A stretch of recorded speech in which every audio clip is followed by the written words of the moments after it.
Today we go inside the huddle. I want to understand how a leader develops their team from the inside out. I want to understand where the line is between who wins and who loses. I want to understand how mental architecture affects physical outcomes. This is Chris Maitlander. This story begins 38 years ago. In 1986, in the spring of 1986. And I was standing on the side of a basketball court in a small farm town gym. The town has about 600 people. It's consolidated with another town just to the north of it that has about 300 people. And I was coaching middle school girls basketball, which is interesting because I wrestled since second grade and played a decent amount of football and ran a little bit of track, but never played basketball. But that's how things work in Iowa, which is that my sister was on the team, a middle school girls team that was playing travel basketball in the spring. And out there, it's brothers help sisters and sons and daughters, and we treat them all the same. And we expect them to be athletes, regardless of boys or girls. You're going to be physical. You're going to be aggressive. You're going to be able to talk trash. You're going to sweat. You're going to earn it. You're going to go through wins and losses, and there's a standard to be set. You're going to be part of a team and understand how all that works. And so that was what the experience was about. And so we were playing basketball, and it was a good game, a fairly close game. And I remember that we had one particular nice jump shot right towards the end and a timeout, et cetera. And I was coaching against a couple of girls that were from that hometown who were good athletes in their own regard. And there was some talk that was going on, some banter between the coaches as part of that game. But this is where I'm going to take a measure of credit, because that credit is called the butterfly effect. And the butterfly effect is that the single flutter of a butterfly can set in motion a series of events that lead to really big things, really big causal relationships between that single event. We ended up losing that game by a couple of points. And I'm not sure the clock management was quite right or the refereeing was all fair because we were on foreign territory. But that person who I was coaching against ended up becoming a year later the leading scorer in the nation for girls basketball at 66 points per game. And then 4 years later was the leading scorer in the nation as a collegiate basketball player at 29.6 points per game. Went on to play professional basketball in Germany, came back home and started her coaching career at Drake University with Lisa Bluder. And then they, as a team, moved on to the Iowa women's basketball program, where they've been coaching since then. In May, she became the head coach of the Iowa women's basketball program, which has become one of the elite programs in the United States. Welcome, Jensen. Well, thank you. That was a fun little blast from the past, a walk down memory lane. I remember that game vaguely, but I think the clock management was spot on. And I think the team that was victorious was the home team, and it earned it. Just for the record. It's about like playing the Kansas City Chiefs. There's always a little bit of an edge there, you know? The rest were helping. But anyway, it's wonderful to spend some time with you, and congratulations on all of the achievements and taking over the program at Iowa, which the state is extraordinarily proud of, and it's a big job, and we're excited about it. A couple of thoughts, immediately, which is, first of all, it was one of the most seamless transitions in college athletics, in professional athletics, in the business world. It was a really seamless transition, which I'm sure takes a tremendous amount of orchestration and thought and diligence and care. Yeah, I think that's the key. When it looks seamless, that's what you're trying to do, but it doesn't happen without a whole lot of work, midnight oil, right? A lot of extra time. And I think probably just being extra thoughtful. If you come into a situation when you're brand new, which we've done before, 25 years ago to be exact, Lisa Bluder, myself, Jenny Fitzgerald, we left Drake and came over here, and everything was new, right? So there's an understanding that everything's new. So you can kind of play off of that, right? You're new. You don't know really where the library is to even direct your players to go to the library, because you don't know either, right? So there is an expectancy of a little upheaval, right? The little bit that everything's going to be kind of a whirlwind, but we're expected and we're all learning together. But when I was given this amazing opportunity, that's not the tone you wanted to set, right? Because there's going to be change, and there's going to be definitely enough of that in the areas where Lisa has done such a beautiful job for so many years. So everything else that we could control, we could be measured in, we could have normalcy. That's where the staff that I retained, as long as the 2 new people we added, we really spent a lot of time just business as usual.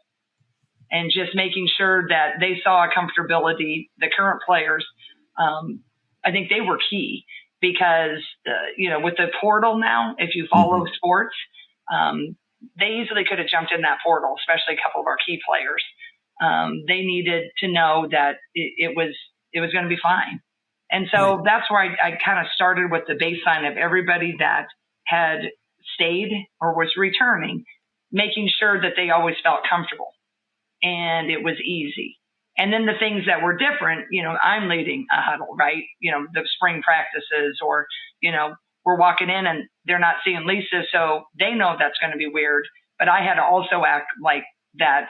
I identified it, but it wasn't weird because this is what we had worked for, right?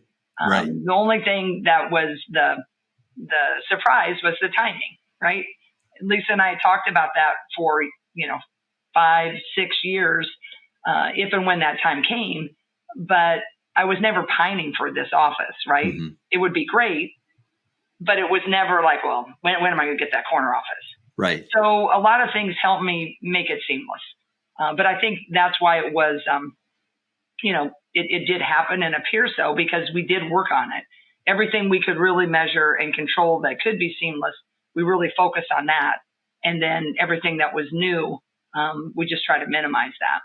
Yeah, and you retained all the players. We did. Everybody stayed. Yeah, and you brought Lucy in. And so did our commitments, which is just as equally key.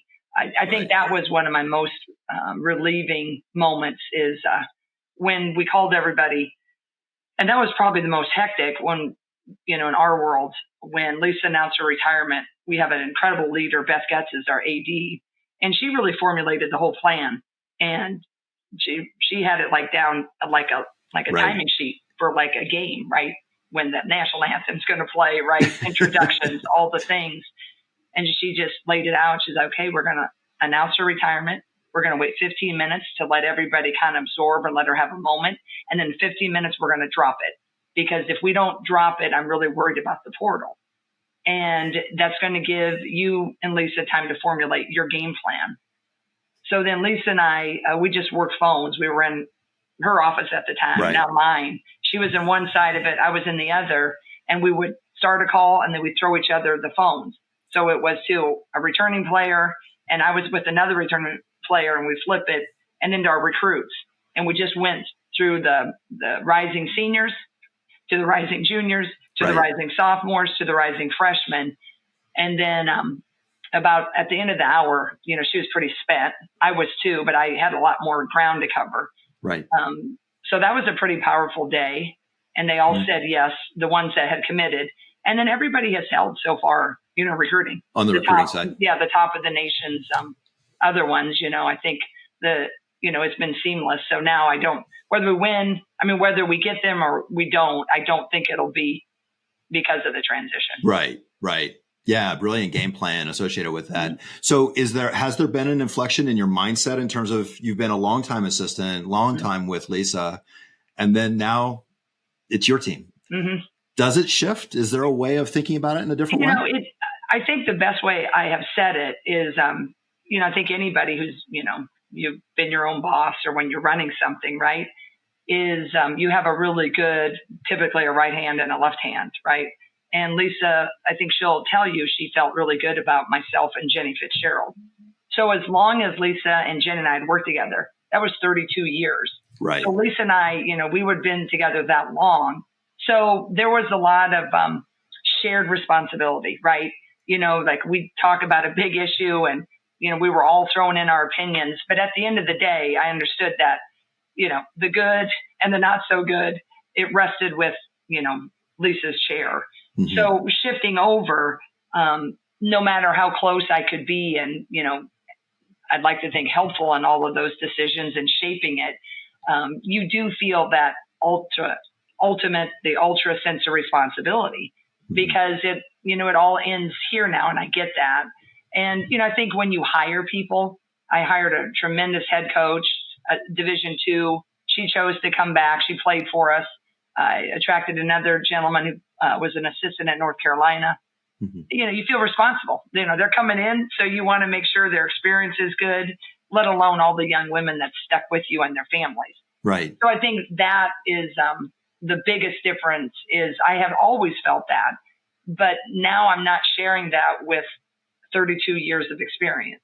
Right. Right. And I think that's the thing. The biggest difference is I don't know if we'll see that again in college athletics, a group of people sticking together that long. Right. I think the reason I don't think you'll see that is because of the landscape has changed. And I'm sure we'll get into that, but with the portal, the collectives, NILs, and now we're going to get into this revenue sharing. The stakes are high because there's now so much money. Right. So they've kind of forced colleges into being pro teams. Right. And when you're a pro team, you can lose a little bit of, I think, if you ask most people, they kind of tend to lean towards college sports in some ways because of just the, do it for, the university, right. These kids, they're not all going to go on and play pros. There's maybe you don't like it more or than the pros, NBA, NFL, but there's a certain, I think a sentimentality for collegiate sports, maybe not big time football anymore, but everything else. Mm-hmm. But now with all the money, I think just going to be a lot more pressure on jobs. And I think you're going to see, I think people maybe will be able to last, 35 years, Yeah. And some of the language that you hear and you hear with college athletes as well now in terms of that shift in how college athletics works is talking about the product and talking about the brand. And they are very business oriented terms for understanding it. And the Iowa brand, the Iowa women's basketball brand has been a really strong culture of girls that come in and stay and coaching staff that is consistent for 25 years. And you have these legacy environments, et cetera. Is it an asset for you? Is it something to lean into? Yeah. Or will you have to adjust and adapt and be more transitional like a lot of the other programs that chase players and money and coaches and that's a great point, Chris. I think right now my goal I share with my AD and I really share with a lot of families that come in that we've met with is my ultimate goal is I want to remain a college team. Right. That's what I'm going to try to do. And what we've done over the course of our career, and I think why people especially probably enjoyed our last couple of year run to the Final Four, the championship games, is that we had a starting unit that 2 years ago they started like the 5 of them had started together 3 out of the 4 years. Right. And Caitlin was the new one. Right. And she started every year, but she was, a couple of them didn't get a start until Caitlin was a freshman. And then last year, we had a core 4 really. And so your fan base could really get to know them. And really, they'd seen him as a freshman and seen them grow. And the portal has started 3 or 4 years ago, the transfer. So there was that national conversation where people were getting good pretty fast. And if it worked, you liked the dude, right? But if it didn't work, you're like, well, I don't know that guy. How much are we paying that quarterback? So there was this uneasy tension. So I think with that starting lineup that our fan base really knew, I think there was a little interest, a higher interest, I think, than the people that were kind of following. They were like, wow, that's pretty cool, right? They stayed together. But really, that's what we've done all along. I think people like our culture. I think everybody that plays here feels like they're valued and they matter. And that's what I want to try to do, even though now with the revenue sharing model, and if the listeners aren't familiar with the NCAA, it's the house settlement and just kind of all the years that the NCAA didn't allow athletes to even sell a T-shirt. Now we're going in hard and heavy. It's like it opened just a whole Pandora's box, really. So now it's a revenue sharing model. So they're going to come up with some type of salary cap, if you will, per university. And then the university ADs get to decide how much is going to go towards football, which will be a lot because the Power Four conferences in football, they're the ones that drive it with all the TV deals, men's or women's basketball, depending. But you're going to have a certain amount that you can actually, like a salary, if you will, pay people. So now you can decide. It isn't just that scholarship that it used to be. Everybody got, 15 full rides, right? Right. So when you're managing that, everybody got a full ride, and now you're just managing that someone's a superstar. Now you're managing someone's a superstar and they're making hundreds of thousands of dollars more than you. So that's what we didn't all sign up for. So I'm hopeful to keep it a college team, let people take advantage of this revenue sharing, but try to keep the model here that it's still team. And it's not quite like, Steph Curry is going to make $40 million and, the guys at the bench are going to drop by, $39,500,000, right? Yeah. Very interesting perspective. And it's, it's a difficult wrestling match with the changes in how college athletics works. So for example, you had your starting four and then you would bring in a player, et cetera. So the fan base, which the Iowa fan base is extraordinarily loyal, and you have another sellout season ahead, and they'll stay with you, and they know the girls and they know, the personalities associated with it, historically speaking. But now you have Instagram and TikTok. So we get even a personal side of each one of your players showing themselves in off moments and on the weekends and evenings, et cetera. So you come to know them in a different way, which is nice, but it also can be monetized. The monetization then creates all these difficult issues new issues that you need to work through. And it sounds like you're working on them in terms of fairness and balance and how to make that work for the program writ large, not just for individual players.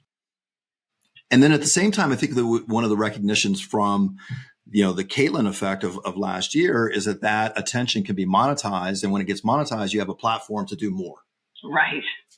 Absolutely. It's really interesting dynamics competing with each other to try and curate it, it seems to me. Right. In its best form and fashion, if that's possible. Right. And I think that's the way that, I'm going to back up about 5 years. When the NIL started, it was like just a perfect timing for a generational talent like Caitlin. Right. Can we imagine Caitlin if there was no NIL? Right. So, we had a really great player that graduated in 2019 that was the National Player of the Year before Caitlin was. It was a center. Her name was Megan Gustafson. And there's 7 big, the most coveted National Player of the Year awards. You have ESPN, AP, John Wooden Award. There's like 7 of them. Well, our center won 6 out of the 7. Okay. The only one she didn't win went to Sabrina Ionescu. And so Sabrina Ionescu is the all-star guard from the New York Liberty. So that's how good the center was. Because centers, it's hard for them to get Player of the Year because they have to depend on others to get them the ball. Right. And then when they get the ball, they have to do something astronomical. They have to hardly miss, and they also have to rebound. But they're so dependent. A guard can have the ball in her hand and create and dish and do all the things. I'm not saying one is easier than the other, but a lot of Player of the Year awards, I haven't done a scientific study, but I feel like guards just have a little bit more ability. Sure. But certainly Asia Wilson is one of the greatest of all time. Sure. And she's a post player. She plays for the Vegas Aces WNBA team. But I digress. But Megan, she probably in this name, image, and likeness, she would have really cleaned up in a state like Iowa. Yeah. We don't have any pro sports. And that's the beauty of our state, right? It's nicknamed the Hawkeye State, but the marketing dollars for all the big firms, our grocery store chain here is Hy-Vee. Then they back Caitlin right away, but they don't have to, back, the, Washington, baseball team or football team. So that's lovely. So imagine Caitlin without the ability to get Gatorade and Nike, Sure. right? So anyway, when that happened in NIL, Lisa and I had the same reaction that everybody else did. What? Are you kidding me? As college scholarship, I mean, these kids were flying around. We're on ESPN. We're taking charter flights and you know, because it was the collectives. It wasn't necessarily the NIL. We were for the T-shirts, but the collectives were coming in.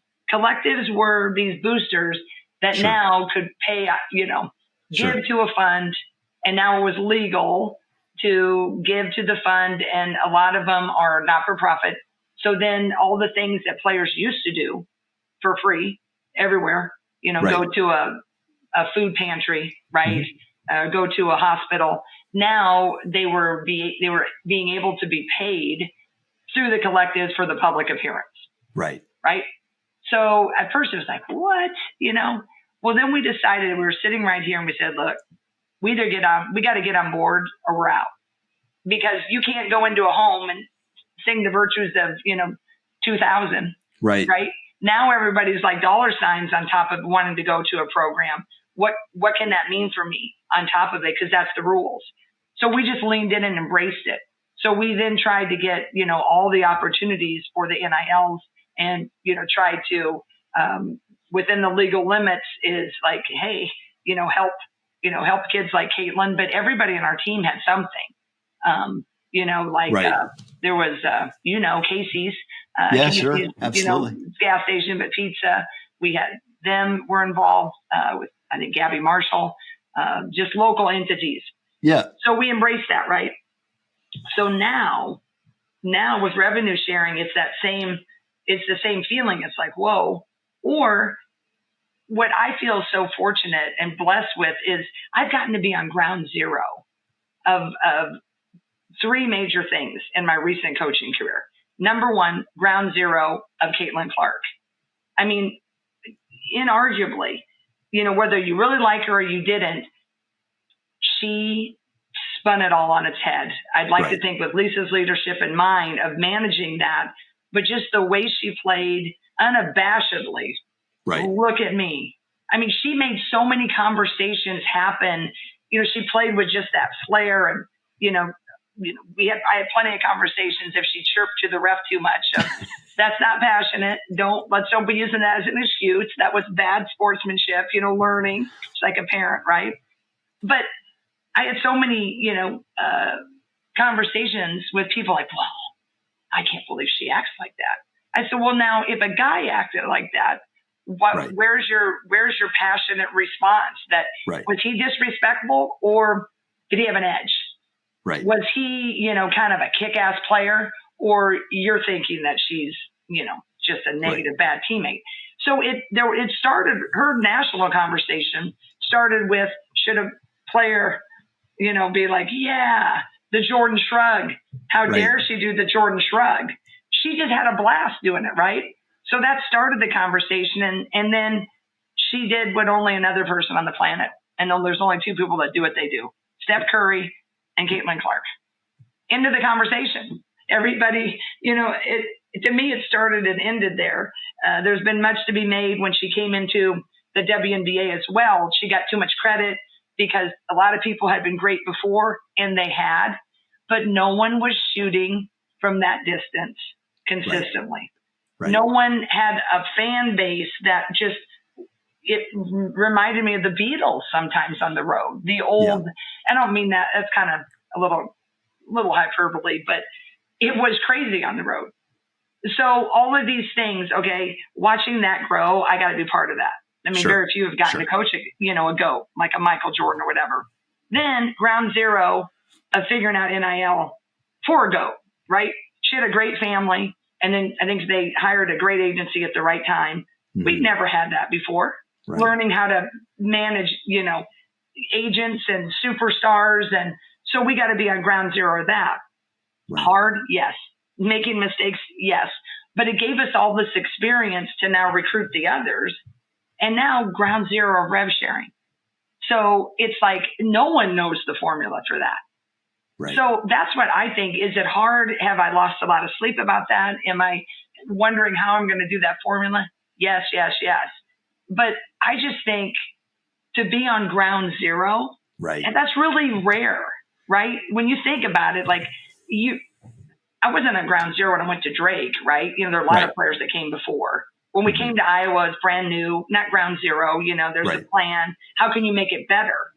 But I've been a part of 3 brand new things, because Caitlin was brand new in the way of which it was. Right. So that's where now I'm just trying to come up with get to a really successful formula as close to first as possible. Yeah. I mean, it's managing through those change events, right? Mm-hmm. So each time they hit you and you're like, oh my, do we have to deal with this? What's the right answer? And you have to sort through it, process it really fast. Also understand what the competitive environment is, because you are competing for athletes and competing for dollars. What does this take to make this program successful? And is there an opportunity created by it? And fortunately with Caitlin, I think part of the brand there is that she does have an edge on the court. Mm-hmm. She can shoot the ball, obviously. Yeah. And then when she walks off, she speaks with humility. Yeah. She'll talk to every little girl and every little boy that walks past. I mean, there's that balance, that chemistry, that alchemical quality of how she held herself and the team held themselves through these Final Four runs. It's special. Yeah, it really is. I mean, Caitlin is such a special talent and person. And the thing that's so cool about her too is like, she just hasn't really changed. She's always, she's going to spar with you, but she always gets it. She got it before everybody else got it. Right. And that was what was amazing to me is, like, she just competed. And I always said she was wired to play at the Garden and then spar with Spike Lee as an opposing player. And then afterwards they go out for beers. Sure. It's just like, because that's just, she's going to go after it. And then win or lose, she is able to be like, man, you're better. Hurts like crazy, but you're better. And you walk off and it was fun. And your friends. That's where I think the people who really enjoy sport and competition, I mean, that's what they love, is just that engagement. And the more it can be entertaining, that a kid like Caitlin, it's amazing. Right. And then it was over. And so when it's over, like, she's just hanging out with everybody else, and everybody from ESPN Sports Center to the local talk radio is trying to beat whatever topic to death. And she just moved on, and it's never really phased her. I mean, the fame, the fortune, exactly the same. I mean, so she just texts with the goofiest stuff still, Yeah, for sure. So talk to me a little bit about, we'll focus on her, but I think there's some other players that are interesting as well on the roster, and we can talk about them. But Caitlin's journey from that freshman who was always a competitor, she comes from that environment, and obviously, great family, but that edge while we're competing and friends when we get off, we're going to go hug it out afterwards and have some fun and go to Casey's. Right.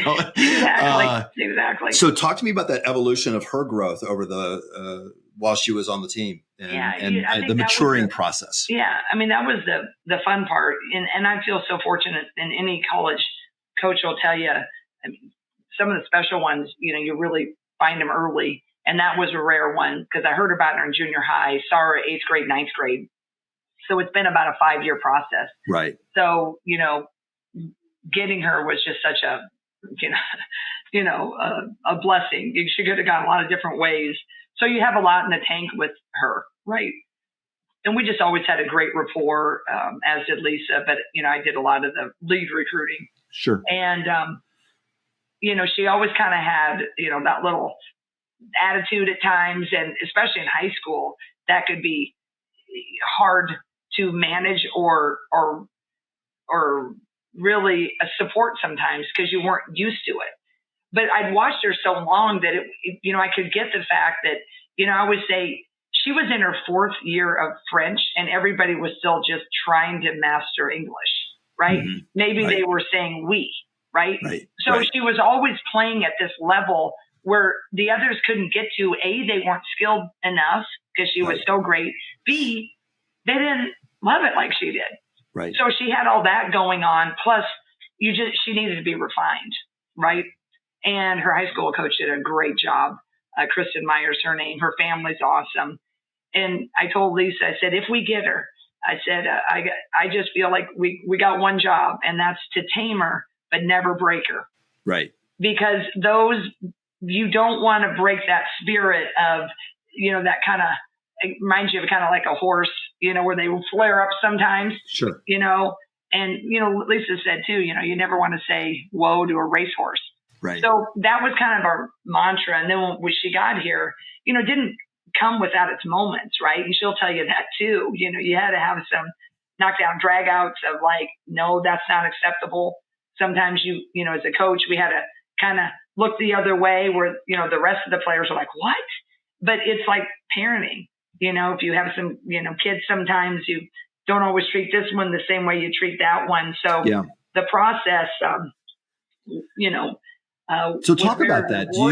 Do you need to be a bit of a shapeshifter as a coach? There's times when you're the mother and there's times when you're the disciplinarian and you're not that pleasant to be around and how do different people respond to that? And when you have a star like that and you are trying to surround with as much talent and they see that, talk me through how you manage that. Well, diverse I think personalities. The big thing was you really had to get everybody else understanding how rare she was. And I think that was the first thing is we had to work pretty hard on the chemistry and culture piece because that's what we always believe in the most, our staff has. But when Caitlin came in, she had such a high expectation. And, if you study Kobe Bryant or Michael Jordan, they really were big on trust and basketball IQ. And so for Caitlin, like, if you weren't really if she didn't think you were in the gym as much as you should be, then we're not going to, at the beginning, we're not going to pass you the ball, right? Because, my shot from 40 is going to be more consistent than yours is from maybe 15, right? So, okay, so the reason I shared that is she's thinking from a very pragmatic, very successful, win the game mentality. It is nothing against you. I might like you. I just don't believe that you work that hard for the moment. Right. Okay, shift it to the other person. They think they work hard. They're, maybe 100 shots after practice is what they've always done.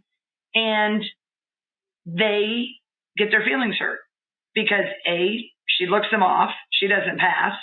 Now, their feelings are hurt. And now she doesn't like them because she doesn't pass me the ball. She doesn't like me. She doesn't believe. No, she likes you. She might believe in you, but at that moment, the pass, she doesn't believe you put in the work as much as she has to take the shot. So when you had to uncover a lot to say, okay, it's not as personal. For the really, the Kobe's, the Jordans, the Caitlins, maybe Diana Taurasi's, it is never personal. We just want to win the effing game. Right. So we're going to do what we think we got to win the game. So that mentality is really different for the majority of people who played the game. Right. So we built a lot into practices with conversations and just different. I think number one, overall, people in life don't like confrontation. You hear the word confrontation and you just automatically, people can kind of get they don't want a confrontation, when really confrontation is really good. If you and I are working in your law office and we're in a team and there is something that I am sensing from you, I need to have a confrontation that says, Chris, I felt like you didn't really respect me when we were discussing that case. It gives you an opportunity to say, well, no, I don't. I don't think your argument was good. Or what? No, I do. Why'd you think that? Well, you get deeper into the conversation then, and then it's more honest. And then you build that trust. So we build a lot into our teams, and I try to talk a lot about very open confrontation that comes at a place of wanting to get better and get the best out of each other, not confrontation that, you're terrible, you stink or whatever. So we had a lot of those types of conversations, and we would show Caitlin some film individually of her mannerisms. because she was acting in a way that didn't just support what she was thinking, because her actions could make you feel small. Sure. And so when she started to come at it and understand that we all have to give, we all have to change, then it really began to happen. Because she just, when she throws her arms up, it's just like, catch the effing ball. And so, well, I mean, just catch the ball. I mean, that's, or they're right. like, oh my gosh, it's coming. It's coming. Yeah. She throws it too hard and she's mad, she doesn't like me. And so you got these reactions. So I'm like, Caitlin, if you want to win, you're going to have to change this, and you're going to have to get them to understand, because it's not golf. You still need the other four. Right. And so then when she started to kind of be able to shift, and then the others began to understand, and then when they began to see. Because then when she started to shoot from 40 and it was going in, and she began to throw passes, that were unbelievable, and no one was working harder than her, then it started to go a lot smoother. And that's where the story really began. And that's when our team started to sail. And it sounds like you do that through some group communications, but also some individual one-on-one. And even sounds like you looked at tape, go to look at the tape. I mean, I'm telling you what's going on, but let's just look at it and see it. And maybe that helps to communicate. Yeah. And it really does. Just like, you use, you play football, like you use the tape to, kind of, if you're on defense, to get the tendencies, or kind of watch what does it mean when he changes an audible, or maybe you really look at it so much when there's a little hitch, right? It's like, well, that means he's going to do this or that. Yeah. Same thing in basketball. You watch it for strategies, but you can also use tape to teach personality and how, or the traits or the actions. And sometimes you just have to see it, because you don't really necessarily recall that type of negative body, language, or the shrug of the shoulders. Or I think coaches, we can utilize it too. Like you watch on the sideline and you don't like a call, and you're up and you're, negative, and you slam, and you remember doing that, and you think, well, yeah, I shouldn't have done that. Right. You go to sleep and think, man, I didn't help, but then you kind of are mad that the kids didn't respond. And then when you see it on tape and you look a fool, man, that makes you like, okay, well, no wonder they didn't respond. I was pretty hot. I lost my mind. But when you see yourself doing something that you didn't really believe that you did, tape don't lie, right? Yeah, right. And so I think that can be used really, if you're in a job where film can be used, man, it can be a really great motivator and teacher. So talk a little bit about, you mentioned like you don't want to say whoa to a thoroughbred. You want creativity, inspiration, drive, aggressiveness applied in the right ways in the right moments. You don't want to contain that, but I also have to fit it within the larger pieces into a strategy. Talk to me a little bit about your schemes relative to where they have the opportunity for innovation and creativity. When you start to integrate in no look passes and a little bit deeper shots, and I'm sure she was always looking for the opportunity to step back just another 2 feet and just see if I can get away with it. But for other players as well, talk about, and it's an issue, for this upcoming season. Now that you have a new team, you have some players returning and very talented players returning, but it will be different. And how much is scheme and how much is sensing? How much do I let them run with it and have that flexibility and creativity and possibly, and this is too long of a question, Jan, but like, will you evolve it as you get into the season and you get through, I'll see you in Charlotte at the opener. Right. And then after that, start making evolutions as you get into Big Ten play. Cause it's a little, there might be some different styles. Yeah. I think that I will evolve. I think kind of life, enjoying life. And I think succeeding in life to me really is about continual evolution. Right. Right. I don't think you can really immerse yourself unless you are willing to, be open to change, every day as life, comes at you. So I think that I will evolve. You kind of have one way you're looking at it, then you get into it, and boy, it kind of makes sense to go this route. But if you still want to just go that route and you're not open, that maybe that'll be a little smoother, to take that exit ramp. Right. So I think I'm kind of wired like that I will likely evolve, and I think that'll be a good thing for us. But, when you're working in, like when you have like a kid that can do something like Caitlin did, or a star player, I think that what we've always tried to do is highlight strengths and minimize weaknesses. And so that's going to be really imbalanced sometimes with players, because your star players are going to have a lot more strengths. Right. And the reason they're star players is the weaknesses are minimal. With your players that aren't stars, they don't have as many strengths. They might have a few more weaknesses, but then it's our job. What I've always thought is we get the strengths that they have. We always try to highlight them when needed to be highlighted, because then that's when you can let this one sail, right? Like a Caitlin, or maybe this year a Hannah Stalkey, that's our returner. Sure. They can just kind of go, because there's got to be someone that kind of has that freedom and the abilities to lead the others with just instinct and go. And when they're going and they're rolling, then everybody kind of takes on their persona of confidence.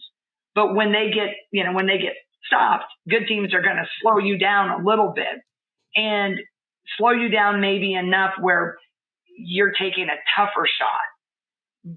The thing is, when you get real good with the thoroughbred, is when the thoroughbred starts to realize, I don't need a tougher shot, because the coaches have devised this plan that if I do this and I got that tough look, I'm going to look over here and Kate Martin's got her money shot. Right. And so that strength that Kate Martin has, now Kate Martin gets that most every time. Yeah. And so that's where I think if you do it right, you're trying to just get everybody's strengths and then trying to set them up in their strength spots, instead of, it's not a free for all. Right. Right. It's not just like, okay, take it when you got it. You got to pretty much train, this is what we want you to do and when. We never want you to do this then. Caitlin, she's going to do she's going to pretty much get to do what she's going to do, because this is how she's a thoroughbred, right? Right. So you got to work on it so they see it, they see it objectively, not just subjectively. You got to give them something where they're like, oh, that makes sense. I am going to get my shot here, or they do value me here. So it's just not Caitlin running around. She has 4 people on her and then she throws it to someone, right? Yeah. You have to have some system, but we were also clear that she's one of the best that ever was. So we're going to ride her, right? Right. Yeah. Right. And you mentioned confidence. That's such an important thing. We saw it with Hannah last season, mid-season at some point, a level of confidence just visibly showed up when she is starting to, make those transition passes and catch them and for the easy twos and tough rebounds and being able to put the ball back up and get the N1 really quickly and a scoring game, et cetera. That growth for her was really impressive. I'm curious, like throughout the season, I'm sure it's different for different players when they get that confidence, when they start to realize this is my moment. This is when I can do something a little bit innovative or play to my strength in this situation. Yeah. I think that's really pivotal when a person can hit that moment. And, I've never coached men, but I think women, we overall struggle with a lot more of that confidence, right? It's, I don't know. I have to talk to Fran McCaffrey and Kirk Ferentz. I think there is sometimes guys can like, man, I've dropped 2 passes. I'm sure they have their moments. But women, we have a tendency, we look in the mirror and, we see these wrinkles versus, we might have a beautiful new haircut, but you just paid, $100 for the haircut and you're looking and you're like, oh my gosh, I look so old. Like, right. And so I've noticed over the years of coaching women that, boy, until they lean in and really kind of trust themselves and trust all the work before, that confidence piece can be so evasive. And so last year we saw Hannah, I think, when we shifted her from the power forward and moved her to a center, she wasn't quite sure that she was, big enough or strong enough to kind of play that the whole year. And, I talked with her and I said, there's only a couple of people that it's really going to be a problem. And that was, we played South Carolina at the end. They have a 6'7" center. Sure. And, no one really was going to be able to stop her. I said, but everybody else, we can use your speed, your quickness, and your ability to rim run. And once she really embraced that and got a few games under the belt and understood, then she really started to skyrocket. So I think that's just $1 million question, I think, with athletes especially. But I think in anything in life is that confidence piece. Boy, if you're missing that, you're going to have a hard time getting to the promised land. And do you guys intentionally spend quite a bit of time on that conversation and creating conditions so that they can find the place of confidence? Yeah, I like to I talked about film watching. Sure. Positional wise, there'll be position coaches like a post coach, guard coach, football quarterback coach, offensive line coach. And in your small group setting or one-on-one, you'll kind of show, okay, we need to do this better. You didn't block out. You need to hit harder and so forth. But I also, when it's tactical, I believe in showing a lot more of what they do well. I believe in catching them doing things right. Sure. And I think they need to see it a lot more right. So when I show them a couple of those things that, man, they missed a box out, I will, if I can, go 3-1. Right? Man, did you see that? That was unbelievable. Like, I feel like, especially with kids that, are struggle with that a little bit more, Caitlin didn't need that. She already knows she was good. She already knows she knew she wanted to take that shot. So she isn't a rah person. Sure. She isn't like, you don't need to sugarcoat it. Tell me what I got to see and I'm out of here. But some kids is like, they just kind of second guess things too much. So, I like to do with our team. In fact, the new in this role, I have yet to show team film. But the first time I'm going to show them film is probably, we watch a lot of individual, but we're going to watch all highlights that are good. Collectively, it's a team together. Super interesting. Yeah. How much time do you spend not scrimmaging or doing drills and things of that nature, but the conversation piece and the film, film and conversation? Yeah. Now I'm going to see if we're going to be successful if I can do it. I've tried to, a head coach, Lisa Bluder always used to tell me, I'd love to take kids to coffee. I just don't have time. And I get it, because you're kind of monitoring everyone else's roles. But I really think, I believe this. I feel like so much time in any sport is spent so much on X's and O's and so much on preparation and getting this zone and your zone press breaker and your full court that you can get so absorbed in that you're missing the interaction with the team, that they need to know that they're ready and they're prepared and they're believed in. I think so much of sport is when a young person knows that they're believed in. I believe that a young person will typically turn into what you believe they can become. And they got to have some skill. I mean, you can't take a 5'2" post player, a tall person, and say, you're going to go be an All-American.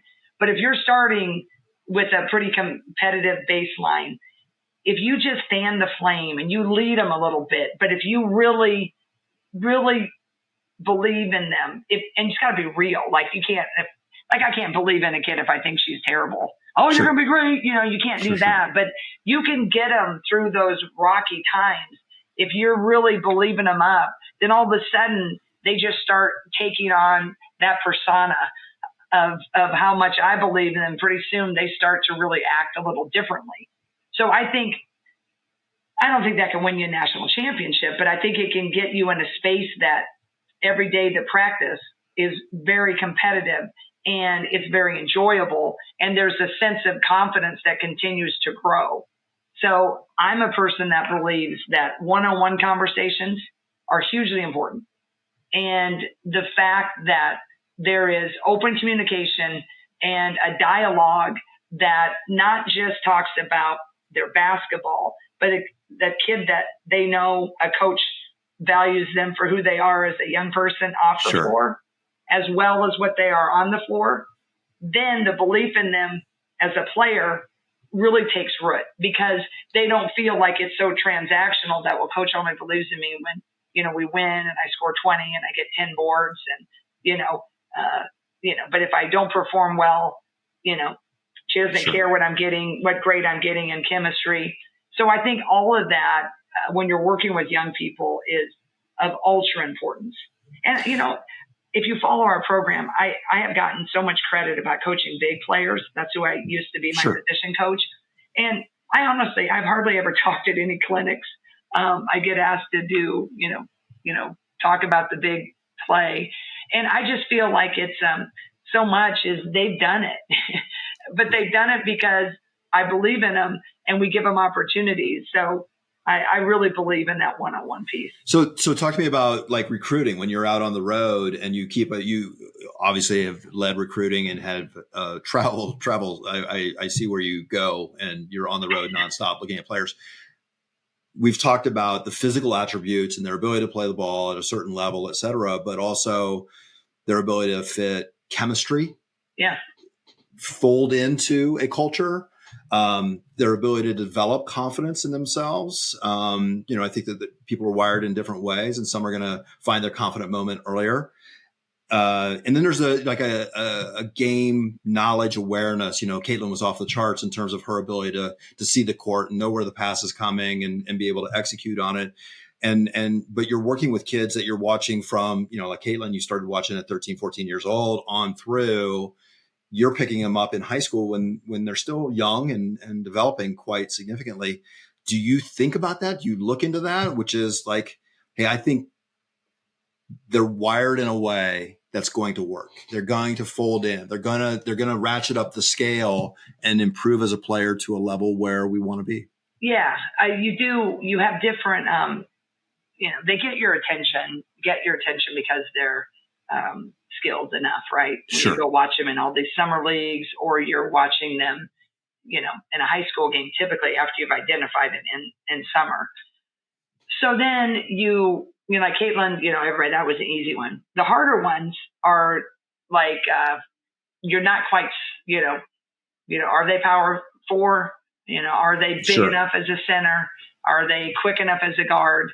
And then you have all these different, some things are tangible, but a lot of it's intangible. And that's a lot of the conversations. So I think if a kid has a motor, I'm really big on, kind of a go. If they got a go button that I don't need to start them up every day, that's, then I can, I feel like I got a pretty good shot, right? If they might have a go button, but they can still be like, I don't know if I'm going in the right direction, right? Right. But if a kid, to me, if a kid is a little harder to get started and underconfident, I think that's really hard to get through, even if they're 6'6". Right. Because that's the thing that's where a coach makes their decisions. Or you got a really, really, really fast point guard, but they really make a lot of errors in the pressure situation. Well, that's when you got to decide, in all your many conversations on the phone, is if, your communication, if they can handle being coached hard, if you can really reach them with your conversations of getting to a point where they'd be open enough to let you believe them up, right? So I kind of have a different system when I'm talking to kids that you're making decisions on. But most of the time, if it's, they fit your culture. I mean, I'm really big on they got to want to come and be a part of it. Even Caitlin did. I never recruited Caitlin to say, you're going to be the one. It's all about you. I never promised Caitlin a starting role. Never talked about it. Right? I mean, it's just like our big thing is every time we talk about it is this is a really special place. And so my big thing in recruiting is they got to have a little bit of a motor, and they really have to want to be a part of it and are understanding that the whole is always greater than the one. So the geography of where you're recruiting has changed and broadened, and it looks like you're on a national level now and able to compete for the highest ranked athletes for what that's worth. And, but it feels like, you coming full circle back around, each of the programs that you compete with has a different brand and a feel. Right. And is that a competitive differentiator? Do you find that that is a determinative variable of who you want and if they want to be part of your program and make that commitment to come to Iowa City? Yeah.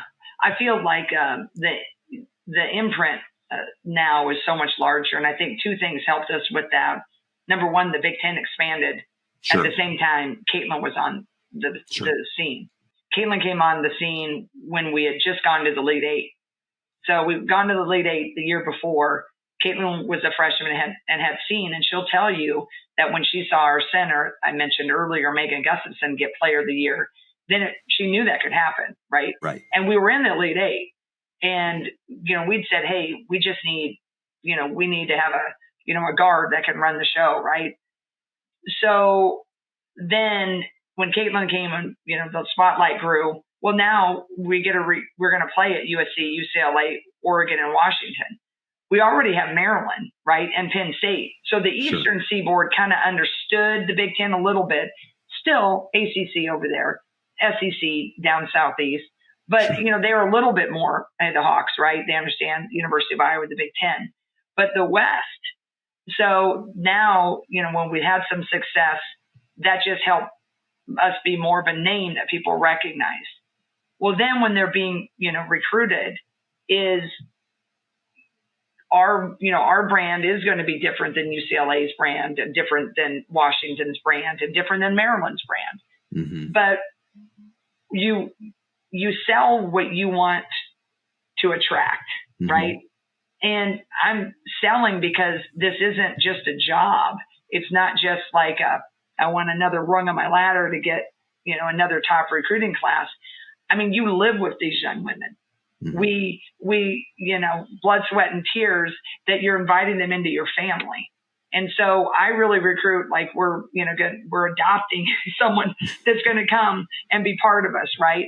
And so everything, the way you do that, it either will resonate with some families or won't, right? Right. So we really, with us, it is a togetherness, and it's a culture piece. It's everyone kind of matters, and it's everybody. And, with recruiting, a lot of times, some people, like at the number one recruit in the country, it's all them, right? And we probably aren't going to be like that. And I've had some people say, like, well, we don't hear from you as much. And we'll probably hear it. It's kind of like, well, it's usually a handler. It's not necessarily the kid, but the handlers, they're like, well, you don't text every day. You don't send a digital short every day. You don't do this. And I'm like, well, no, I don't. Sure. I said that, what she is getting from me or getting from us is quality. And if she wants that every day, then I'm probably not for her, because when she gets here, it ain't going to be every day. Is that process changed for you in the wake of all the other changes, which is the revenue share, the NIL, the social media amplification, the sponsorships and things of that nature, also the handlers?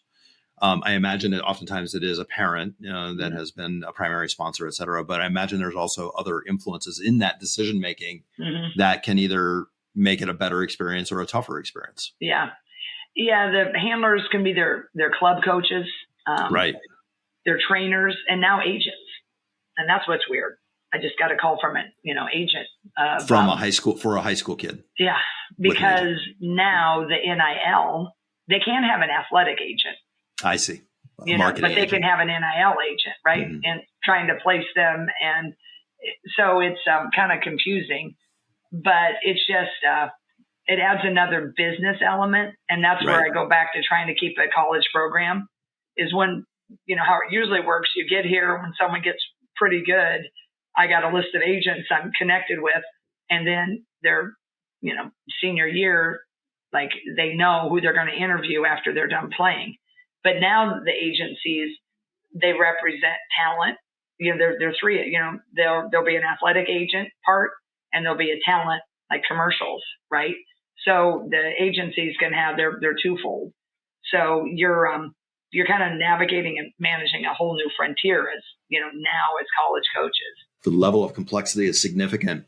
And I watch a lot of collegiate athletes start to develop their identity so that they can monetize it and start out amateurish. And then you can literally see it get better and better as they work with the tools and get their confidence. Again, confidence in their ability to be a personality. But that is a new edge in collegiate athletics and women's basketball where they have the opportunity to monetize in a significant way. I mean, there's always probably been a little bit at the top levels of basketball, men's basketball or football, but it really seems to have hit the stride with women's basketball.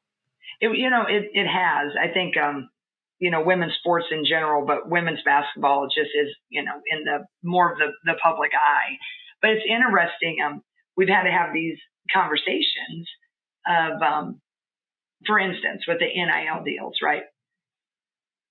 Want commercials, this would be men's, women's, anywhere, but we've had this situation where in college basketball, they have to have one off day a week. It's over the years, it just evolved to try to, student athlete welfare. We always gave them an off day, but you'll hear all the stories where they're not playing well. The coaches are practicing 2 days a week, 8 days a week, whatever. Right. So you have all these different rules. Well, when they started, the NIL, when there was an off day, there was one time we had we saw on social media, and then the line was it's supposed to be a 2-hour engagement. It went 4 hours. The line was out the door, and this was an off day, right? Right. And I know when I go to a meet and greet, it's intense, right? Because I want to give them my best, and there's a lot of Hawkeyes, and you're signing autographs or you're engaging. It's not exactly an off day. Right. So early on when these NILs hit, you had to remind them look, this is great, but basketball is why you're here, right? So you got to understand that if you're going to load your NIL deals, and this wasn't a Caitlin, this was another kid, you need to probably load them earlier in the fall when we're in our 2 days a week practicing. Because you just can't manage it, because then you're going to be beholden to this deal, and then you're tired and don't perform, and then you're going to have the stress of not winning, and then you got your business side. So we had some really good conversations and had to teach them kind of how to manage that, because of course they weren't going to know that, right? Sure. It'd be great. I'm going to make this many, bucks. Sure. I can go do this for a couple hours. Well, then they don't realize how popular they are. And 2 hours turns into 5. So, there's just been a lot of lessons about that. But I think you're probably at the end of the experience, you've got to navigate through it so you have, quality play, the game that's coming up, et cetera. But by the end of their career, they are well seasoned on a whole range of disciplines and how to hold themselves in that environment. And that is probably the collegiate athlete experience that you mentioned before that we all look for, which is still a measure of amateur athletics and learning and growing. Yeah. And that's the coolest part. I do love the fact that they can be their own entrepreneurs, right? Right. And our athletic department does a great job with helping with their brand and, with legal matters of contracts, helping them look over them. And, some have their own agents, the higher up their success is. So it's amazing what they can do here. And when they leave, they're leaving with an amazing portfolio. Right. Even if they don't go on to, a true professional career, boy, they're one up with how to, interview, right? It used to be when you and I went to school, it was going to the career center, right? And teaching you how to interview and what to, sharpen up on. This is, branding on this social media platform versus that, and, knowing what to accept and how to influence. It's pretty incredible. And you mentioned earlier, the platform gets so much bigger if you can be successful. So they're learning a whole lot, a lot different lessons than even 5 years ago. One of the dynamics is that Elizabeth, my wife, who you've met, she was on the board at Davidson College, including when Steph had the great run at Davidson. So awesome. In 2008. And the institution was able to really lean into it and got fully behind it. And, you know, there's so much about that experience, which is phenomenal. And there's a lot of parallels between Steph and Caitlin in that regard, not just in their ability to shoot the long ball and really creative play, but also a bit of the underdog story, you know, Steph always being undersized and getting looked over, and the big programs didn't do it. And I think to a measure with Caitlin, you know, being in Iowa, staying in Iowa, it hadn't been the home. It wasn't on the coast. It wasn't Connecticut. It wasn't South Carolina, that kind of thing. And so then to have that blossom and emerge, you know, kudos to the institution and to the staff, the athletic department, as well as the institution, being able to lean into it and do so in the right way and take advantage of it. And I think the visibility of the University of Iowa, of Iowa City, of the state of Iowa, you know, it creates a lot of pride for people. Yes. And I think, and I'm interested in your thoughts around this. I mean, it strikes me that going through those periods, winning does a lot of things and creates the attention, but you come to represent something larger in the minds of people. You know, it's not just about playing really well and aggressive play and exciting product on the court, but it's how you hold yourself. It's about how you do the press conferences. Yeah. You know, I think it's about the attention.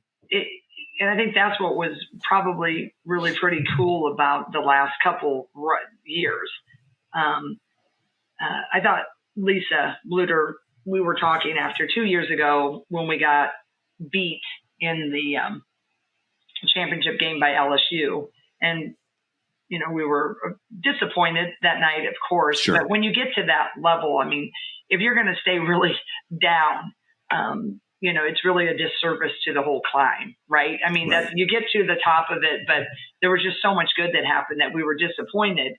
But we were reflecting, you know, in the middle of the night, right? We were in Dallas, and then we flew home, and there was just a lot of controversy around that game. You know, it was just unnecessary. It took different turns. Sure. And, you know, Caitlin and Lisa, especially at the end of that press conference, and then our whole team really, Lisa and I were talking, and she said, you know, I was thinking a lot about this, and both Lisa and I have a strong faith. And she said, I think part of this year's mission was not only just to bring a lot of joy to people that were watching us. She's like, but I think maybe it was to show people how to be number two. And I thought that was really a beautiful way to say it, because no one wants to be number two, right? Everybody wants to be number one, but really so few people ever get to be even number three in their lives. Sure. Right. Sure. And so that's the thing where sports can be so warped and so tainted some way, is you're going, you know, through this journey, whether it's the Rolling Hills Conference or it's the NCAA football championship or NCAA basketball tournament, is when it ends, you know, there's that disappointment. But I think what you said about this particular team is all the conversations that we've had of how to interact with each other, the appreciation of the fan base, the joy of which you play, that you use this platform for good. That's been my driving force my whole career. Way back when we got to know each other, I had just an unbelievable community, as you did, and they backed us in whatever we did. And there was just so much joy because they had fun watching and we had fun playing. But I never once ever thought about leading the nation in scoring when I started out. Sure. And even when I'm playing the game, like I can honestly tell you, I never thought about my point production. I just was having so much fun and I wanted to win, right? Sure. So I think this team, when we were going through those runs, it understood its mission. And I think the joy and the typical lightness and then passionate, I feel like everybody who watched that team, they were identifying with someone. Right. Maybe a few people identified with Caitlin, or certainly like, oh, I want to be Caitlin. But a lot of people love Kate Martin. She was a blue collar. And I think people could identify and be like, man, I can see myself in her. Right? You can I think when teams are done well, they're not untouchable, right? I think pro teams sometimes, if you're watching like the Kansas City Chiefs or like the Steelers, it's like a business, and you're like, maybe you want to pretend in your backyard you're Mahomes, right? But Right. there's still these pros. Yeah. But I think when a college team or a high school team is done well, everybody is part of it. Yeah. And they're relating to it. And then they appreciate the way the team's competing. And that's what I love about sport. That's how I played it. That's how I believe how I've coached it as an assistant. And I believe I will coach it that way as a head coach now. And that's what I want to, I really like the fact that you use platform, because that's what I'd love to win my own championships and all that, but I just want to use this platform for so much good, because I believe we have.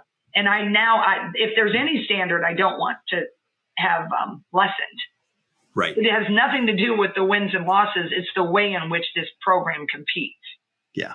And that's where I hope that we can always, hold that, because I think that's what made those teams so special.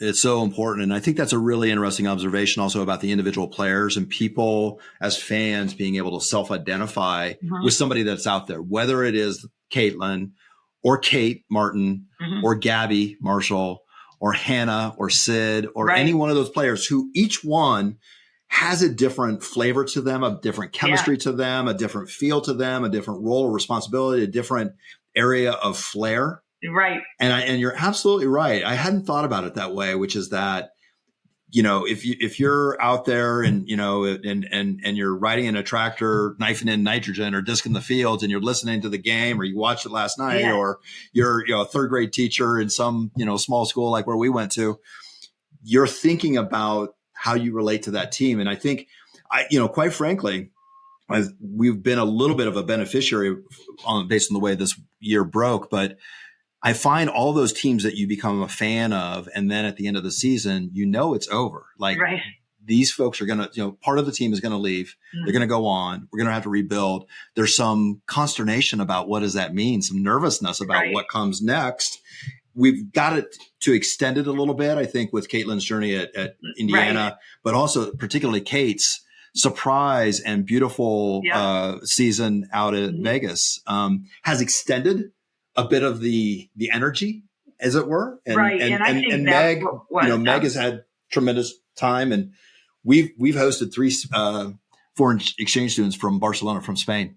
So I'm pushing Iowa Hawkeyes on them all the time, because she played for the Spanish team. That's awesome. So the other piece, and I was going to mention one other thing for the listeners who may not understand. So both Jan and I came from a place in Southwest Iowa, which is called the Rolling Hills Conference, which is a series of small farm schools that are out there. And we, 900 people in the collective towns where we're from, and we competed against each other. And, but sports are such an important part of the identity of the community. The orange of Elkhorn Kimballton, the purple of Anita, which is now consolidated with Cumberland, Messina, et cetera. But the pride, when I played football, it was kind of almost a bowl-like stadium, and the entire place was covered with people and cars, people sitting in their cars all around it, watching the game. The same with the basketball games that you were a star in, is that those gyms would be packed. Yeah. There wouldn't be a place. You couldn't even move out from the baseline because there would be crowds down there in the corners, et cetera. It is part of that identity. And I think that's what you've tapped into. And so we're excited about this next era with you and the team, and where that can go, and excited about how each of the players evolves and grows. And I think that's the fun part. The thing that I've been talking a lot as I've taken the job, and as any college town, you have a lot of speaking engagements, or you have different opportunities to be in front of fans, and they're all eager to know what the next chapter is going to look like. And I've been very appreciative of the fact that the majority of folks, they are just excited about the next era, and they're seemingly like understanding and patient until we get another identity formed. And I've always talked to them about just leave last year's team where it was. It was special and it was amazing, and Caitlin was so rare. And just to be so grateful we had that orbit, right? And now we get to turn this other chapter. And as coaches, we understand that better, and we have to more than everybody, because that's what we do. You recruit classes to replace classes. Right. And you can't do what we do without the understanding that there will be a tomorrow, and that tomorrow will not be the same as, yesterday with however great it was, or however, you missed the mark it was. Yeah. But we're always focused on that next one. So I told our team really what we've been really focusing on is, I said, it is all about the windshield. I said, we're going to take down that rear view mirror. We're going to use the side mirrors on occasion, but we're just going forward. And whatever this year is going to be, this is our group and this is where we are. And the returners, we can be proud of what we had, but this is, our time. The theme we've been using is we got next. And you're an athlete. Knowing you played it. Coming forward, the Go Forward team have an identity? Is it formed yet? Or does that have to emerge over the season? You've got to get into the games. It's got to unfold as you go through the trial. I think you can start out in assuming that it's going to be Hannah Stalkey and Sid's team, Sydney Affolter. There are two returners, but there's going to be something that emerges that's really going to help us be successful. And I think that remains to be seen. And I need to see it, because we've had I'd say the challenge is we haven't had Hannah and Sid together. Sid unfortunately had to have a little knee injury, and Hannah had a knee procedure done in the year and just got released. Not a major one, but then she kind of tweaked an ankle, and then I had a little Achilles. So the people that I would normally say are going to be the anchors for part of that story, they have not been practicing. So we have really been young in practice. So the positive, because I always really believe in looking at the positive, is that it's giving these younger players really an amazing audition of, minutes every day in front of our staff. And they're the ones that are going, against our men's practice squad. So they're getting an opportunity to really improve and take a lot of reps, and so that's the exciting part. But the tough part is that chemistry that usually starts evolving in the summer. But neither, Hannah wasn't able to play in the summer, and then Sid was. So I was like, okay, well then Sid, I had a little knee thing, so she'll be ready hopefully by Thanksgiving, but I think it could be earlier, maybe in Charlotte. Okay. So that's going to be interesting. And that's another challenge that, honestly, our staff hasn't had for a while, even when I was in my other role. Do you sit down with Hannah and Sid and have a conversation about leadership, the opportunity, forming the identity, the season ahead, your expectations for them, what they can become? And that's one thing, as soon as I got the job, is I spent a lot of time with those two and the other players that I felt really had a voice on the team, and just, wanted to make sure that they knew I had their back, and whatever they needed to do this summer to get them together. Because as a coach, you can't be with them all the time. You get two days a week with them, basically. So just made sure that they were empowered and they felt good about what I knew their role was going to be and what it could be. And, basically you kind of give them the keys to that leadership car, because the leaders graduated. Everything's gone, right? Sure. The points, right? If you want to look at it, the points were gone from last year. The stars were gone from last year. The leadership was gone from last year. So you don't need anybody wondering, okay, who's gonna organize things, and does coach believe in me? So very much, I wanted to make sure that, here's the keys. You got it. Sure. I'm unequivocally, I'm in your corner. I'm here when there's an issue that you need me to help with, but I trust that you're gonna iron out everything you need to. And it's not an easy task for them. There's 6 new people, and we haven't had 6 new people on our team for, I bet, a decade. Oh, wow. Okay. We usually get 3 to 4 kids, maybe a year, but never 6. So talk about your management structure, your coaching staff, many of whom you've been with for a long time and would have that chemistry, that rhythm associated with it. You've brought in 2 new members on the coaching staff. What's that feel like? Does it change? I mean, Lisa would have left her imprint on it. You guys are obviously, spent so many years together that I would imagine there's some strong parallels, but also the opportunity to modify, evolve, change. Talk about that. Yeah. I'm thankful. One of my coaches, she's played for us, and then she went out and worked for the United Way for a year. And then we hired her as we call it director of operations. And that's more of the organizational side, organizing your flights, your meals, practice times, a lot of details. So she really worked her way up. She's been with me for 16 years with us. Oh, wow. So that has really been a nice, calming presence because she's been there. Right. Been there. The only one on staff that's been there for 16 years and been there in the meetings and, the ups and the downs, the hard times, the good times. So that's really been a great, just a great comfort a lot in ways. So her name's Abby Stamp and does a phenomenal job. And then Raina Harmon, she's now starting year 8 with us. So I'm glad we've had that, and she chose to stay. So those two have just been, kind of that calming presence. They know our players also know that same, they got Abby ran the point guards, Raina runs the wings. And so that all stayed. It was a nice transition. So I did the post, but during the summer, I couldn't do the post because I needed, that's the bigs. I needed to, pay attention to everything. So we hired a coach. Her name's Randy Henderson. She's was at WashU Division II. And then the young guy, he's from North Carolina. And they came at different points in the summer. So it took a little time to get them into the fold because 3 of us were speaking a language from 8 to 16 years ago, right? That we knew, right? Then we brought in these 2, and I'm talking about hypothetical language. We could just understand what we wanted. But in coaching, sometimes what people call a widescreen is called the downscreen for others.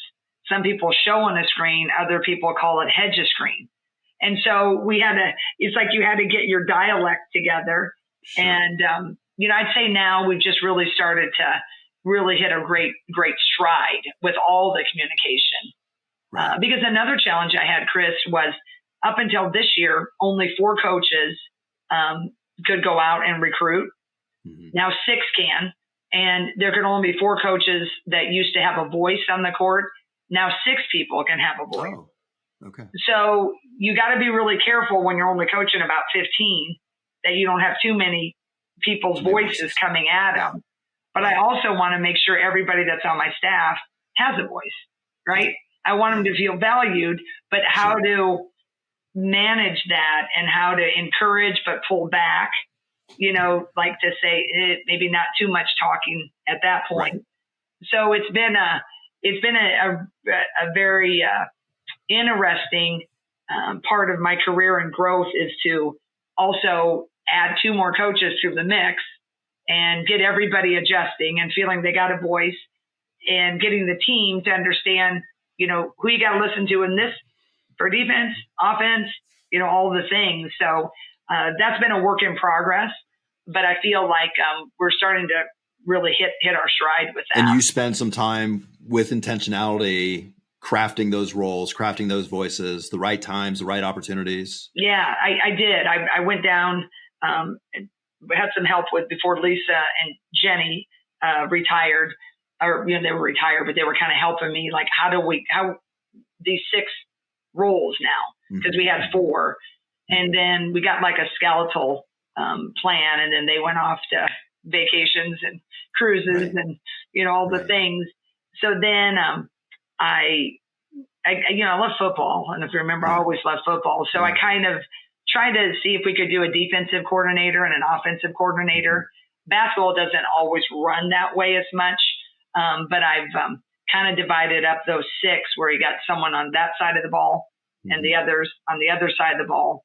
But yet there's a crossover because there's, only 15 kids, right? It's not like we're managing the O-line and then you got the defense, with all those guys on defense and all the guys on offense. But so I feel like we have a good system. We're, still in practice every day. We're simulating. I'm putting us in definitely like a timeout drill. Okay. Usually in practice, you're talking, and if you talk for 3 minutes, you talk for 3 minutes because, it's not a real game. But I'm really practicing when we go like 5-minute little bursts of scrimmages is when I call a timeout, I've directed our managers, it's 1 minute and 30 seconds. Right. It is 30 seconds to make sure that we're not so relaxed and we're like talking and we have 6 voices. 6 people cannot talk in that time, right? Right. So we're really drilling that down, and I think that's one thing I'm feeling better about because I think the offensive coordinator, defensive coordinator thing makes sense to me. Yeah. But I get it. Yeah. And transition basketball is such an important part of Iowa women's basketball, which is that you've got to be able to inflect from defensive situations into offense right now, really especially quickly. with a rim runner like Hannah, which is really quickly.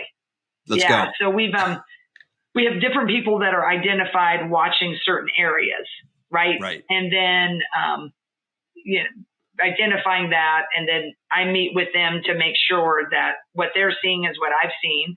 And also what I miss, they've really poured over it. So I feel like we have those roles much better identified now as we've gone. Because sometimes what I thought on paper, then when I got into it, I was like, no, I got to shift that around because that's too much for that person, or that doesn't make sense. I need that role to go over here. Sure. So that's been, that's kind of the fun part. You just got to keep tweaking it until you hit it just right where you want it. Let me shift gears just a little bit, which is we've talked a little bit about where we're from and talk to me about your growing up experience and how it shaped you and what you take from that and how it impacts you today. Yeah. And I think we're probably so similar. I'm sure you've shared your story with, folks that haven't seen anything but high rises, right, where you live. Like they just can't imagine the expansive openness, right, at which we grew up. But just that community feel, right? The statement, it takes a village to raise a child. I think we live that in the sense of, the community raised us all. Right. We had great parents. I mean, your parents were tremendous, right? Yeah. They were amazing. They set our course. But everybody in the town, they looked after, right? And now I look back and, much points as I scored, right? I mean, I can honestly say I don't think that any one of those people I played with or their parents, they all look back on it with joy, right? Right. And I think it's just a way that we all we backed each other. Because I think the smallness of it and the entertainment value of a sport, right? Sure. It's what people did, right? It was the Tuesday night and Friday night activity, right? So it was a group effort. And I just feel like the camaraderie and just the community spirit and what it meant, not just in sport, but when people got sick. I mean, how many farmers, right, that just go combine the other guy's land because a tough time was had? Or, I mean, how many times I still well up when I see that some farmer has gotten sick or there's been a problem and like 5 combines show up of all the neighbors and they get it knocked out in a day. It's amazing. It's unbelievable. And I feel like we just grew up with that. Like no one, your dad or mom never sat you down and said, okay, when it's a tough time, you got it. It's just like, you just saw everybody doing it. And what you'd hear around the kitchen table was like, man, I sure feel bad for, Robert, boy, I don't think it looks good for, his wife, Betty or whatever. And so then you just hear your mom say, well, I'm going to bake a casserole. Yep. And then your dad says, well, you know what? I'm going to call Fred and we're just going to go help him. So it's not this big thing. And then all of a sudden you watch it and you watch it and you watch our dads work their ASSs off on the farm. For sure. And you see your teachers staying extra Like everything that it's just the way it was. So growing up, it just like whatever that was instilled in us, I felt, I think you were the same. It was like similar messages without being a message. Yeah. You did it through action for sure. I mean, Mom just told me that there was a bean field that caught on fire last week, and she saw 6 tractors and discs running over there so they could disc a perimeter around it to prevent that fire from spreading. It was just like they could smell the smoke, and everybody just stops what they're doing and heads over and takes care of it. And so it's just it's just part of what you do. You know, it's not special. It's like, just, this is what we do. And you help take care of people when they need a hand, and the rest of the time you work hard and you compete and leave it on the floor. And I think there's just so much joy in that community. And then when there's sorrow, they're shared. And I think sharing both is beautiful. Yeah. Right. It has an impact on, and then I know that your program, Oklahoma Kimballton, the basketball program, and I mean, there was inspired coaching and talent on the bench. And I mean, it was for small town, and we haven't even talked about it, you know, for the listeners, but it was 6-on-6. Right. So it's a different brand of basketball, which was phenomenal in the state of Iowa and allowed these concentrations of capabilities in basically a 3-on-3 type game. So we had offensive stars. The number of players that have come out of girls 6-on-6 in Iowa that were really talented at a higher level is amazing. And I think there's a lot of pride for that. And you tapped into it this past year with Iowa, which is that those guys that were running over the disc had the radio on. They're listening, you know, they're living vicariously through it really these experiences. I think that's what was so fun is that it's so true. Everybody likes a winner, right? You got to win.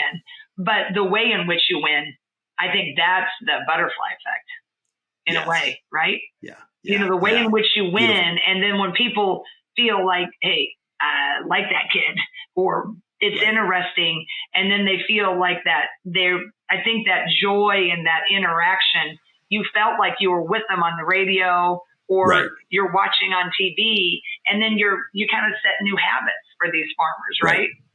You'll appreciate this. I was going home a couple of years ago. My dad, before he passed away, I was making a trek to go see him, and I stopped at Williamsburg to get gas. Sure. And I walked into the Come and Go there. That's our gas station. And it was early, I think, on a Sunday after a game. I just went in to get a cup of coffee. And there was a little, in Iowa, you have these little, like 6 tables, you know, and make a makeshift coffee shop. And I walk in there like, hey, Jen, is that you? And I kind of look around and like, yeah, it's Coach Jensen. 6 farmers. It was recounting the game. They'd watched the game, and Caitlin hit a game winner. And I mean, it was just a moment, right? That was 2 years ago, where the way in which they talked was the passion of it. And then they, you know, telling me about all the ripples effect. Yeah, well, so-and-so, they called me up. They were watching it. And it just, that 6-on-6 pride from way back, it brought it all out again, I think. Yeah. And it's always interesting to me because it's a state of conservative values and conservative. And it's not what other people think. A farmer's daughter is, you know, they're going to protect them, but they're going to push them, and we're going to be aggressive, and we're going to fight. Right. And absolutely. I have extremely high standards for you. And I think that's the piece of it that we're getting at here also, which is that there's a standard that you learn as part of your conduct and what you're living up to, and the values that you have. And that standard then gets brought out in these moments that we see. And so it's beautiful it helps. Talk to me a little bit. So, you know, obviously I track the Iowa Hawkeyes and women's basketball and follow everything that you guys are doing. You are married and have 2 kids. And how do you make all that, and 2 teenagers as well? So, you know, a teenager's lifestyle and all the activities, and Julie, how do you make this all happen? Yeah. Well, I think, I have always been busy, but I think the busy factor now, with all a different set of obligations and just a lot more preparation in every day. The preparation part is, when you're a coach, you're like a teacher, you're doing the lesson plan every day, the practice plan. So there's just a lot more time, and then I'm poring over it meticulously because I want to make sure it's right. So I'm glad that I've had some years in the tank as a coach of they understand kind of the busy schedule right before, because I'll be flying around recruiting, but now they know it's amped up, but they also know the responsibility is greater.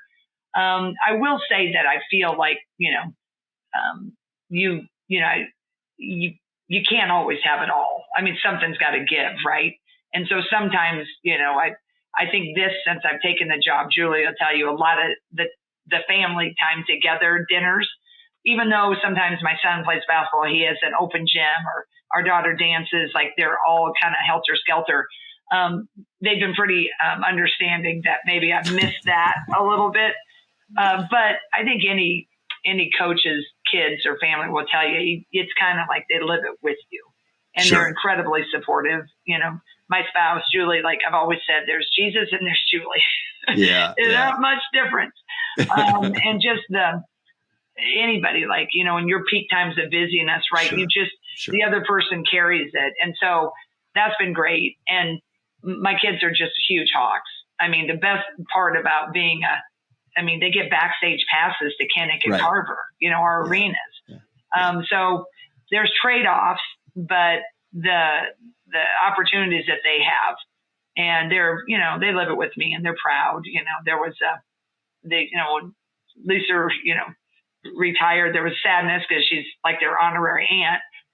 But then there's also like, that proud, and they want me to carry on and do well. So I couldn't ask for a better unit. Jack's our son, Jamie's our daughter, and they're with me. They're hanging in there. The late nights at the office.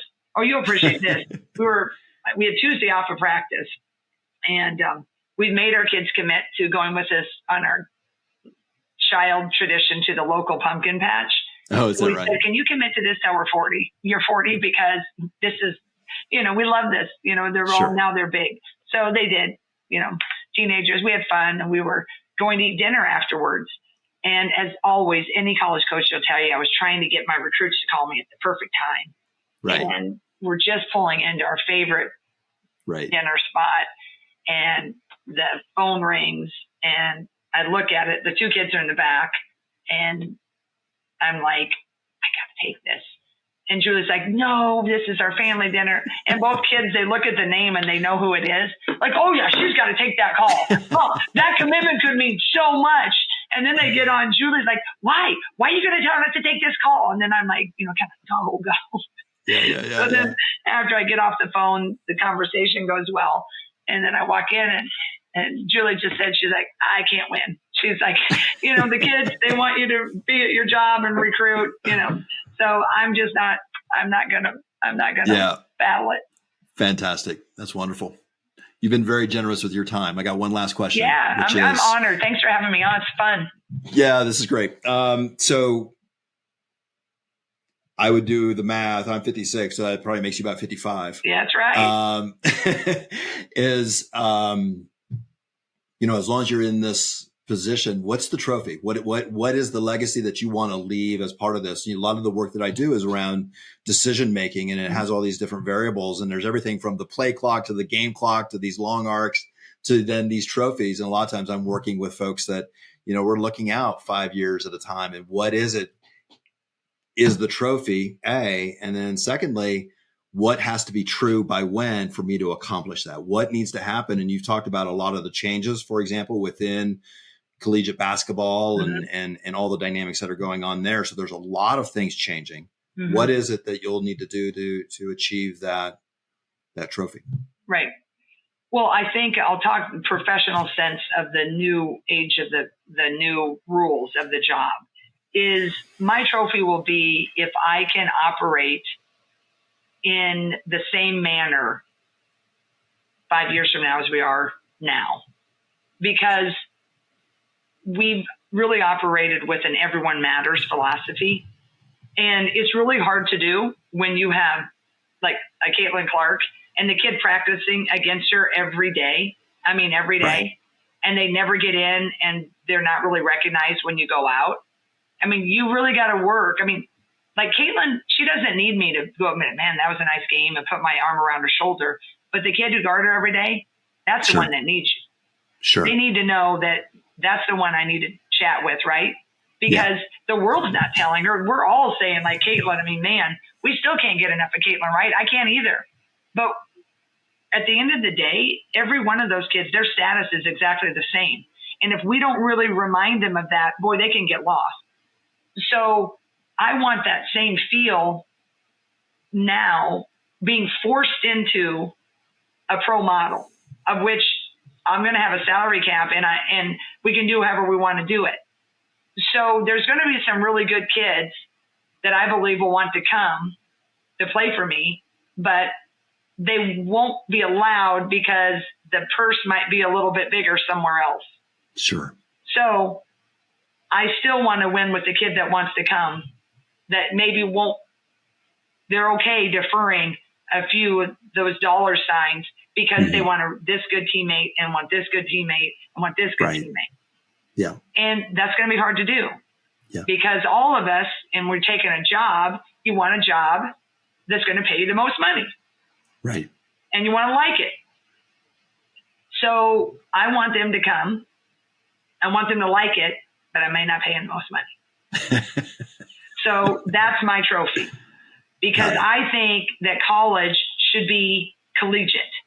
And I think that we're forcing these families to make some really hard decisions that may not be best for an 18-year-old to chase the money. So my goal, my trophy is, I would love it to end up being the Big Ten trophy with all these people that are going to do that.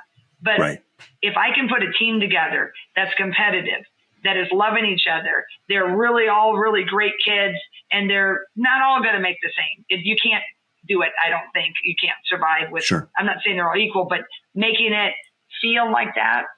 And we're always in the conversation. Right. That'll be my trophy. Awesome. So that's where I really want. Now, yes, I would love to get a Big Ten championship or the national championship. I can't get hired not wanting that. But I think the first thing that I want to be sure of is the things that have always driven me about what a team means.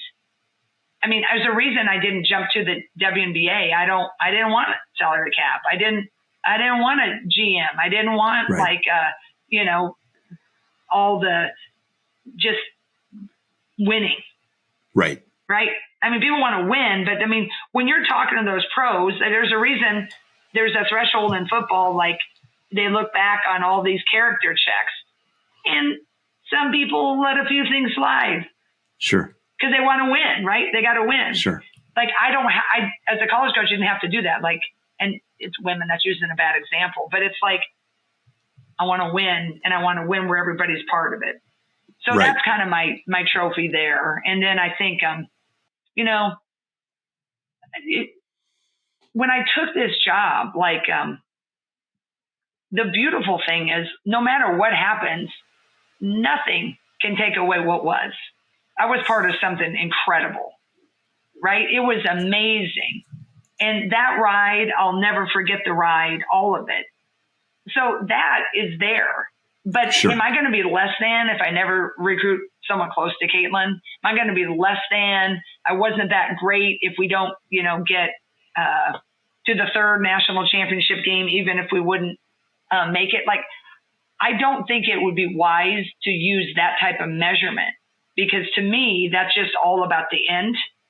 And I've always been about the journey. And I think if you take care of the journey, then you put yourself in a position for that. And that's where I want to put myself in a position, but I have a healthy perspective on it that, it's just such a different job that I'm just thankful what I got to do. And now moving forward, I may not be first to arrive at being really successful with this new model, but I sure as heck ain't going to be last. Yeah, I'm sure it's going to be challenging, but I also see how it can be invigorating to figure this game out and to figure out the new dynamic and to be successful in an environment that everyone's trying to learn. And yet, you said it early in the conversation around, I am selling a product and I want to attract what I'm selling, so there is that dimension of, there is money on the table, but there's also a culture, there's a community, there's a family, there's a dynamic that you would be a part of. And certain people, won't be, that's not their trophy. Their trophy will have a dollar sign on it, and they might make an election to go get paid somewhere else better. And so that's where you kind of have to if that's, you got to find that niche then, right? Either to attract the kid or that level. And that's what's unknown, right? I mean, like if you just looked at it like at just a true pro model, if the Las Vegas Raiders, if they operated like that, they would, that margin, like they're trying to, they're getting, it's all about the winning and getting these guys have got to be here. They can't just take these good, nice guys. So it's might be a little pie in the sky, but until I feel pie in my face, I'm going to try to go for it, I understand. Again, 1,000 thanks. This is, the original premise of this was to have conversations at that round kitchen table. I love it. That we get to dig into the issues a little bit deeper and understand how you're thinking about it. And so this is beautiful. Thanks. Well, thank you. I appreciate it.